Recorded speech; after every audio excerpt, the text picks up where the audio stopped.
Hello all. Welcome to the daily answer writing initiative by IAS Network. So today is day 7 and today, as per your request by many of you are asking regarding the answer writing for international relations. So we are starting with international relations answer writing from today onwards.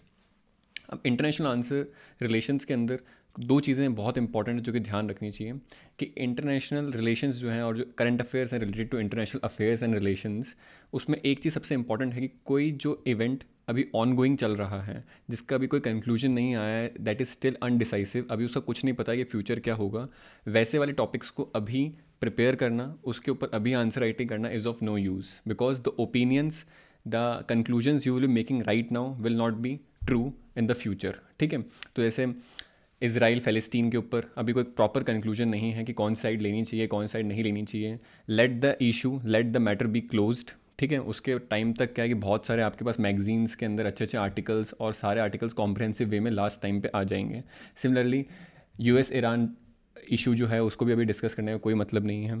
So similarly अगर आपको एक चीज़ ध्यान रखनी हो तो current affairs for international relation जब भी पढ़ो तो जो ऑन गोइंग इवेंट है उसको रोज़ पढ़ने की कोई ज़रूरत नहीं है, उसको रोज़ ट्रैक करने की कोई ज़रूरत नहीं है कि आज एक बम इसराइल से फ़लस्तीन में गया, फ़लस्तीन से दो इधर आए, कोई इशू नहीं है. वो जब सारा चीज़ कंप्लीट हो जाएगी, जब सब चीज़ का कंक्लूजन आ जाएगा एग्ज़ाम से पहले, जब हमारे पास एक ऑप्टिमम टाइम होगा तब हम उनको देखेंगे, अगर वो कंप्लीटेड है तो भी, अगर वो अनकम्प्लीटेड है तो भी. पहली चीज़ तो ये हो गई. दूसरी चीज़ क्या है कि आईआर के लिए you need to prepare some basic content with you. ठीक है, कि what is the foreign policy stand of India, कि इंडिया की फॉरेन पॉलिसी कंपोनेंट्स क्या क्या हैं, पहली चीज़ ये कर सकते हैं. फिर कुछ क्या है कि हमारे पास टूल्स एंड टेक्निक्स हैं आईआर के अंदर भी जिसको हम यूज़ कर सकते हैं हमारे आंसर्स के अंदर. लाइक हमें पता होना चाहिए पंचशील क्या है which was given by Jawaharlal Nehru, तो पंचशील पॉलिसी पता होनी चाहिए, गुजरात डॉक्ट्रिन पता होनी चाहिए हमें. Then we get to know कि हमारे पास नेबरहुड फर्स्ट पॉलिसी क्या है, उसके क्या क्या बेसिक टेनेंट्स हैं, क्या ऑब्जेक्टिव्स हैं. ठीक है, at the same time we also get to know कि हमारे पास look east act east policy के अंदर क्या क्या टेनेंट्स हैं, वेस्ट एशिया के लिए हमारा क्या स्टैंड है, अफगानिस्तान के लिए क्या स्टैंड है, हमारे जो नेबर्स हैं उनके साथ हमारे क्या डिस्प्यूट्स हैं, क्या पॉजिटिव आस्पेक्ट्स हैं, क्या नेगेटिव आस्पेक्ट्स हैं. ये चीज़ का बेसिक अवेयरनेस बेसिक अंडरस्टैंडिंग अगर होगी तो for writing answers it will be easy. तो पहली चीज़ हम we will discussing those topics which are finished which are not open ended. ठीक है, दूसरी चीज़ we will not be going into controversial things which are not yet been concluded. ठीक है, so from this will starting with our answer writing for international affairs. Now if we talk about today is day 7 and today we have taken GS paper 2 IR, and in that IR we are taking first the neighborhood. You have international relations with neighbors. ठीक है, if you have any doubt regarding the previous lectures and in this lecture kindly contact me on this mail ID. Now if we talk about the question I took today was the growing distance in relationship between India and its neighbor is proving counterproductive to the interest of Indian subcontinent. ठीक है, is proving counterproductive to the interest of Indian subcontinent. Examine how Gujarat doctrine would help in narrowing this gap. ठीक है, तो सबसे पहले तो बात है कि हमें पता होना चाहिए गुजरात डॉक्ट्रिन क्या है, तभी हम इस आंसर को अटेम्प्ट कर पाएंगे. अगर गुजरात डॉक्ट्रिन के बेसिक कंपोनेंट्स बेसिक प्रिंसिपल्स नहीं पता है then it is of no use to write this answer. तो ये बहुत बेसिक चीज़ है, गुजरात डॉक्ट्रिन बाय हार्ट याद होनी चाहिए, पंचशील पॉलिसी जो है इंडिया की बाय हार्ट याद होनी चाहिए, इनके सबके कंपोनेंट्स बाय हार्ट याद होने चाहिए because we need to play with those components only. पहली चीज़ें क्लियर हो गई है. अब बात करते हैं पार्ट 1 के अंदर क्या बात कर रहा है कि ग्रोइंग डिसकंटेंट है और किस तरीके से it is counter productive between India and its neighbour in the Indian सब कॉन्टिनेंट. पहली चीज़, अब इस पर्टिकुलर चीज़ को एग्जामिन करो कि हाउ गुजरात डॉक्ट्रिन इस चीज़ को हेल्प कर सकती है नैरो डाउन करने में गैप को. नाउ इट्स अ 15 मार्कर है, दैट मीन्स 3 पेजेस हैं. तो मुझे सारा फोकस क्या है कि गुजरात डॉक्ट्रिन पे ही रखना है, क्योंकि अगर 3 पेजेस का कंटेंट मुझे गुजरात डॉक्ट्रिन के लिए लिखना होगा then it's like a PhD thesis. ठीक है, because no one can write that much relevance of Gujral doctrine in the present times. ठीक है, तो what I need to do is कि मुझे 3 पेजेस को क्या है कि डिवाइड करूँगा. पेज 1 के अंदर what I will be doing is page 1 के अंदर I will writing my introduction in 2-3 lines. Then I will be highlighting the growing distance. ठीक है, पहले मैं हाईलाइट करूँगा ग्रोइंग डिस्टेंस, मैं बैकग्राउंड बिल्ड करूँगा ग्रोइंग डिस्टेंस, उसके अंदर मैं I can write 1 or 2 paragraphs. ठीक है, I can also draw some maps showing the growing distance between India and its neighbour, क्योंकि ऑफकोर्स की बात है स्पेस में ही है ये सब, तो हम क्या है कि इंडिया और इसके नेबर्स के साथ क्या क्या इश्यूज़ एंड डिस्प्यूट्स हैं उनको मैप पे भी दिखा सकते हैं. पेज 2 के अंदर what I will be doing is कि हाउ काउंटर प्रोडक्टिव है ये चीज़, और इसको पेज 2 के हाफ एंड तक मैं कंप्लीट कर दूंगा. उसके बाद relevance and significance of Gujral doctrine को स्टार्ट करूंगा और पेज 3 के एंड तक आई will be writing this with conclusion of Gujral doctrine only and with help of examples मैं यहाँ सारा कंप्लीट करूंगा. So this should be my structure for a 15 marker 3 pages जिसमें मुझे कंटेंट इतना ज़्यादा नहीं पता है. So what I will doing is कि आई will be playing with the keywords of the question itself. ये चीज़ क्लियर हो चुकी है. अब बात करते हैं कि इंट्रोडक्शन में अगेन व्हाट एंड वाई वाला इंट्रोडक्शन लिखेंगे. तो सिंपल सी बात है, बहुत ज़्यादा एलेबोरेटिव नहीं जाना है. सिंपल सा व्हाट वाला इंट्रोडक्शन लिख सकते हैं कि unresolved territorial disputes plus rising ambitions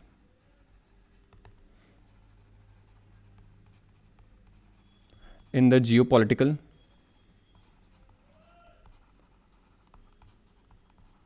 arena. ठीक है, simply is the leading cause of growing distance between the relationship of India and its neighbour. Simple से लिख सकते हैं कि अनरिजॉल्व टेरिटोरियल डिस्प्यूट्स हैं. हमें पता है कि विद एवरी कंट्री, जिस भी कंट्री के साथ देखो, India Pakistan, India China, India Nepal, India Bangladesh, there are certain unfinished and unresolved territorial disputes हैं. At the same time then there is rising ambition in the countries for geopolitical strategic awareness and geopolitically strategically उसको enhance करना अपनी presence को. ये चीज़ complete हो गई. तो हम बेसिक सा 2-3 लाइन्स का इंट्रोडक्शन लिख सकते हैं. अब हम क्या है कि इसका बैकग्राउंड बिल्ड करते हैं थोड़ा सा. अब बैकग्राउंड बिल्ड करने के अंदर we can build the brief background by writing 1 और 2 पैराग्राफ्स लिख सकते हैं यहाँ पे हम. अब इन पैराग्राफ्स के अंदर व्हाट वी कैन राइट कि इंडिया पाकिस्तान के केस में क्या है कि we have still unpleasant and unplanned partition. ठीक है, यहाँ पर टेररिज्म भी कर सकते हो आप, क्रॉस बॉर्डर टेररिज्म. ठीक है, then you can write working of non state actors. ठीक है, यहाँ पर लिख सकते हो. देन यहाँ पर illegal what we called as illegal drug trafficking. ठीक है, ये सारे इश्यूज़ हैं इन्वॉल्व. ठीक है, विद पाकिस्तान एंड इंडिया. फिर इंडिया चाइना के बीच में बात करूँ तो बहुत जियो पॉलिटिकल जियो इकोनॉमिक है. Example from disputes ranging from Ladakh to Arunachal Pradesh तक. इसका तो पूरा क्या है कि हमारा बैक टू बैक लद्दाख से अरुणाचल प्रदेश में डिस्प्यूट्स ही हैं. ठीक है, एट द सेम टाइम यहाँ पर क्या है कि वाटर डिस्प्यूट्स भी हैं विद रिस्पेक्ट टू ब्रह्मपुत्र. ठीक है, because we have a weak water sharing agreement with respect to Brahmaputra with China. ठीक है, because China is not following many times and there are fears की it can lead to a coastal flooding और the riverine flooding और by the upper riparian state. अब China क्या है कि upper riparian state है विद रिस्पेक्ट टू ब्रह्मपुत्र और हम क्या है लोअर राइपेरियन स्टेट है. तो अगर क्या है कि वाटर शेयरिंग एग्रीमेंट प्रॉपर नहीं होगा then it can be a case की फ्लडिंग हो जाएगी कहाँ पर, in the north eastern states. Then India Bangladesh के अंदर there is Teesta River dispute. Then with respect to Sri Lanka, we have the dispute with respect to 13th Amendment of Sri Lanka, which is a cause of concern between the Indian Tamils and Sinhalese population living in that particular region.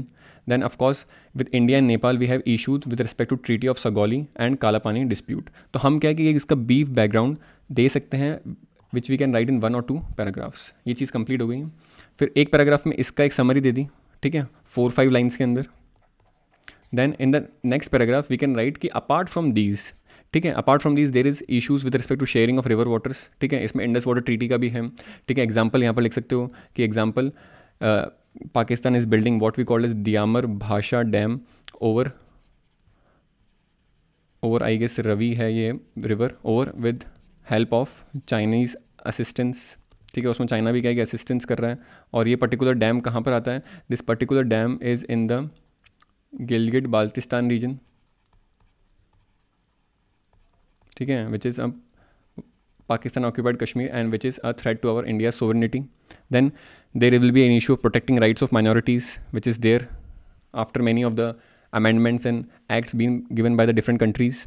Then the third is easing the flow of goods and services and people. ठीक है, तो all these affects what we call as regional diplomacy.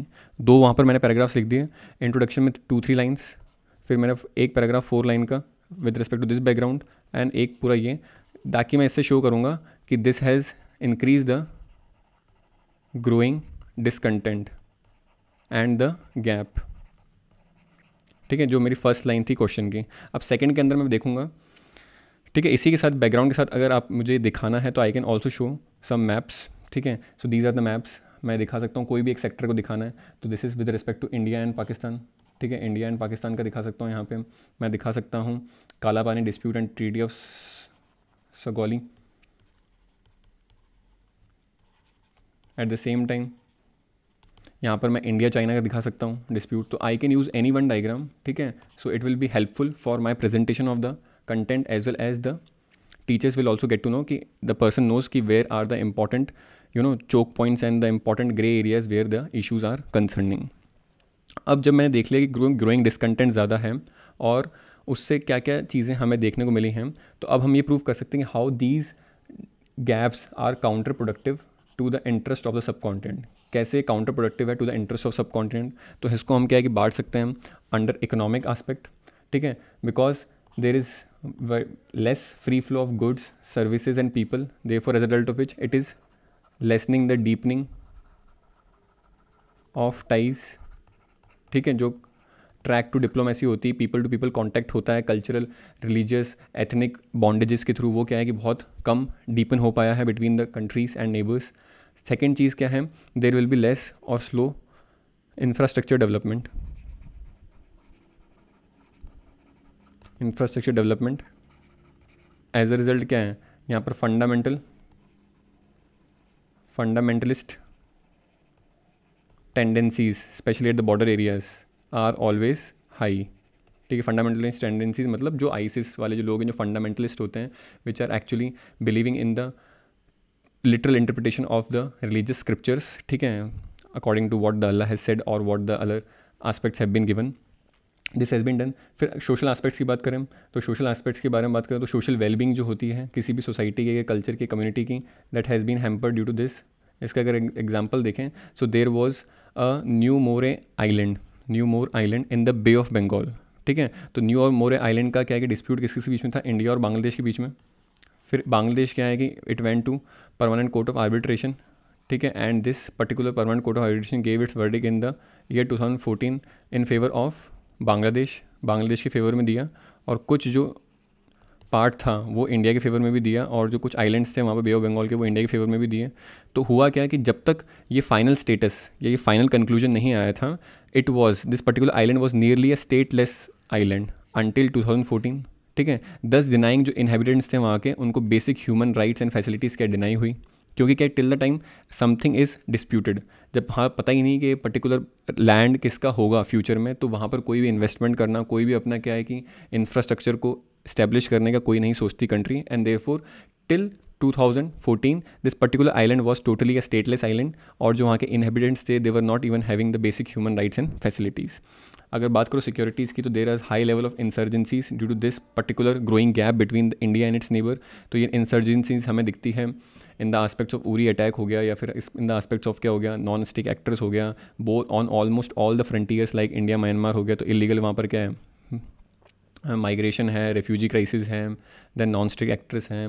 Eight the same time जो वहाँ पर isolationist और separatist tendencies show कर रहे हैं डिफरेंट ऑर्गेनाइजेशंस हैं लाइक आइसेक, मोइवा. ठीक है, तो वहाँ पर सब क्या है कि एक्टिव हो जाती हैं. At the same time financial burden भी है इस चीज़ का. फाइनेंशियल बर्डन किस सेंस में है कि जो मेजॉरिटी ऑफ द गवर्नमेंट्स हैं of different these countries are actually putting more budget on defence sector, और डिफेंस सेक्टर के अंदर क्या है कि budget is high, as a result less money is left, ठीक है, फॉर इम्प्रूविंग सोशल सेक्टर. अब सोशल सेक्टर के अंदर क्या क्या आ सकता है, health and education. So this we know कि हेल्थ की क्या हालत हुई है in the different countries of the world during Covid pandemic including India. तो हमने क्या कि 1.5 पेज के अंदर इस सारा बैकग्राउंड क्वेश्चन को प्रूव कर दिया. अब हम जाएंगे गुजराल डॉक्ट्रिन के यूटिलिटी पे, एडवांटेज पे, रेलिवेंस पे या सिग्निफिकेंस पे. अगर मैं बात करूं, ठीक है, कि रेलिवेंस और सिग्निफिकेंस ऑफ गुजराल डॉक्ट्रिन, तो I can simply write a heading, तो रेलिवेंस लिख दो या फिर significance of Gujral doctrine to narrow down that gap, to narrow down the gap. या सिंपल सा मैं एक हेडिंग लिख के स्टार्ट कर दूंगा. तो फर्स्ट मैं क्या कर सकता हूँ कि I can write the principles of Gujral doctrine, और उन्हीं प्रिंसिपल्स के अंदर I can write the things which it can helpful, it can be helpful where. ठीक है, तो मैं क्या कर सकता हूँ, पहला प्रिंसिपल लिखूंगा, उसी प्रिंसिपल के नीचे I can write examples, I can write the other ways in which this particular principle of Gujral doctrine can be helpful in the present times. तो फर्स्ट प्रिंसिपल क्या है गुजरात डॉक्ट्रिन का, कि as a large nation in South Asia India must show a big heart. With its neighbour with कौन कौन से specifically यहाँ mention कर रखे हैं, Bangladesh, Bhutan, Maldives, Nepal, Sri Lanka. India must not ask for reciprocity. उनसे क्या है कि कोई फेवर एक्सपेक्ट नहीं करना है रिटर्न में, but India should give all that it can in good faith and trust. ठीक है, तो this can be helpful for confidence building measures. ठीक है, we can build confidence among the mutual inter governmental relations between these countries. At the same time we can also steadfast the process of disputes like water sharing disputes of Teesta should be resolved within a specific time period and frame. हमको क्या कि बांग्लादेश को ये assertion देना चाहिए कि we are looking forward and doing our work in this particular front. ये चीज़ हो गई पहली. Similarly in the times of COVID, ठीक है, it is the duty of India, ठीक है, to help these neighbor countries who are smaller than us. ठीक है, बिकॉज दीज पर्टिकुलर कंट्रीज जो भी ये स्मॉल कंट्रीज हैं then India are actually facing what we called as big brother syndrome. Big brother syndrome. और big brother syndrome का मतलब क्या होता है कि these countries have a fear कि India as a big country with having big political and economic ambitions can encroach in the sovereignty and integrity of their country. ठीक है, तो ये सब छोटी कंट्रीज़ को क्या रहता है, उनके जो पास का अगर पावरफुल या बिगर नेबर होता है तो उनको क्या होता है, always they have this big brother syndrome. As a result क्या है कि country like India should need to reduce this big brother syndrome by doing the humanitarian works, example doing the crimes of कोविड-19 as per the first principle of Gujral doctrine. ठीक है, तो India should have a big heart to reduce this big brother syndrome. ये चीज़ होगी. तो in all क्या है कि गुजराल डॉक्ट्रिन के प्रिंसिपल्स क्या है, रिकॉग्नाइज करते हैं supreme importance of friendly cordial relations with neighbours. तो it's a friendly and cordial relationship establishment procedure, ये गुजराल डॉक्ट्रिन देती हैं.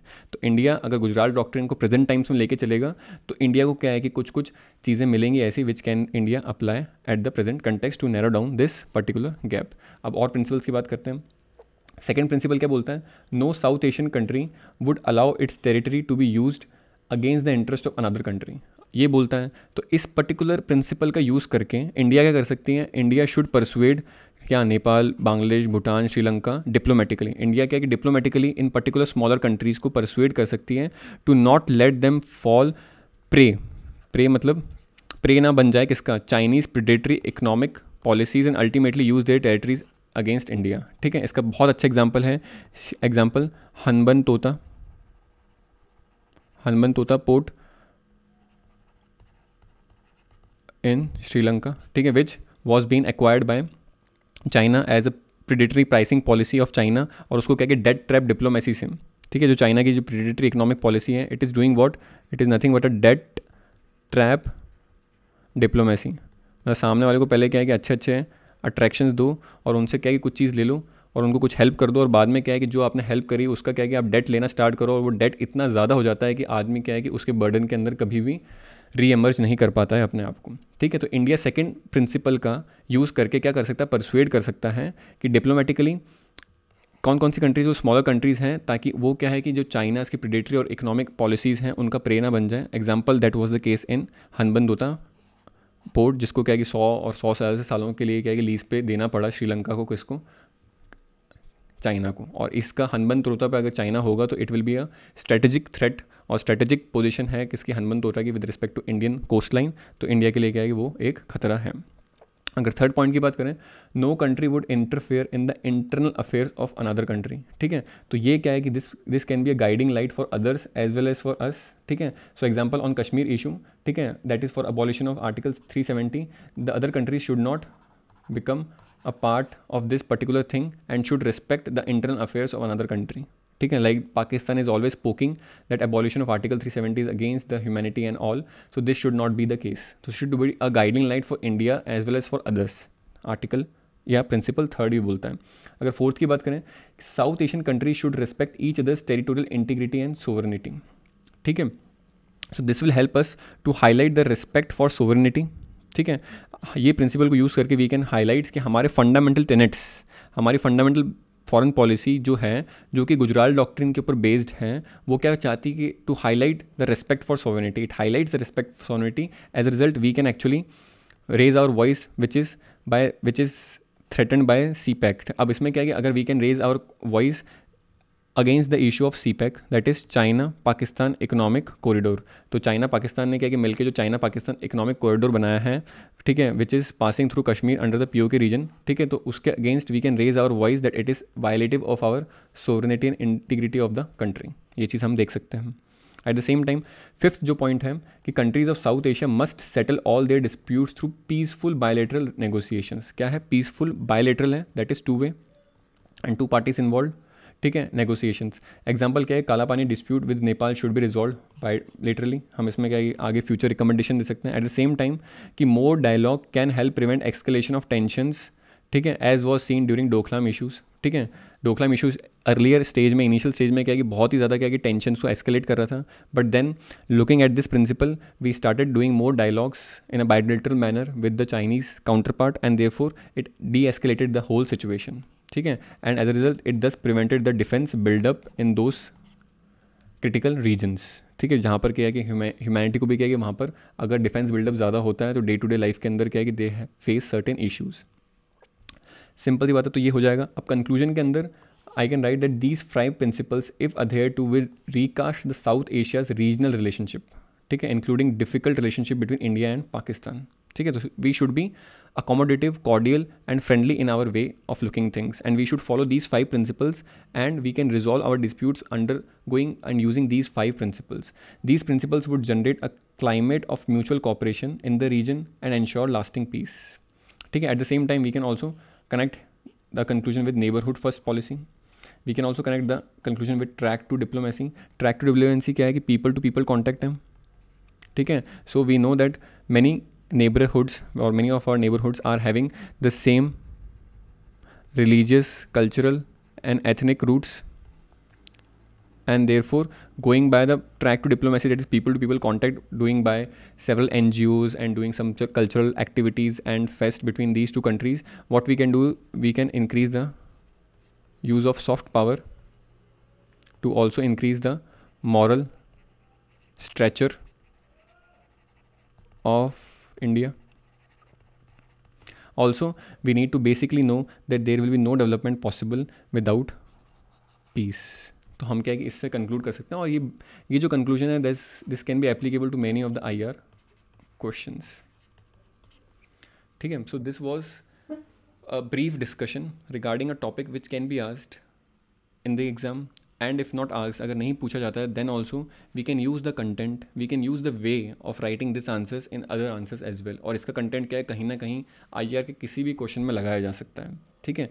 सो अगर ऐसा नहीं कि क्वेश्चन आता है उसका आंसर हमें आता हो तभी मतलब है, एनी कंटेंट और any thing you have written will be applicable और can be used at many places, ठीक है, specifically the questions which we are doing in this particular sessions. So let us know what all you need to dealt in the IR international relations and international current affairs thing and topic. Kindly write the themes and important topics which we can take next. So till then, thank you and have a nice day.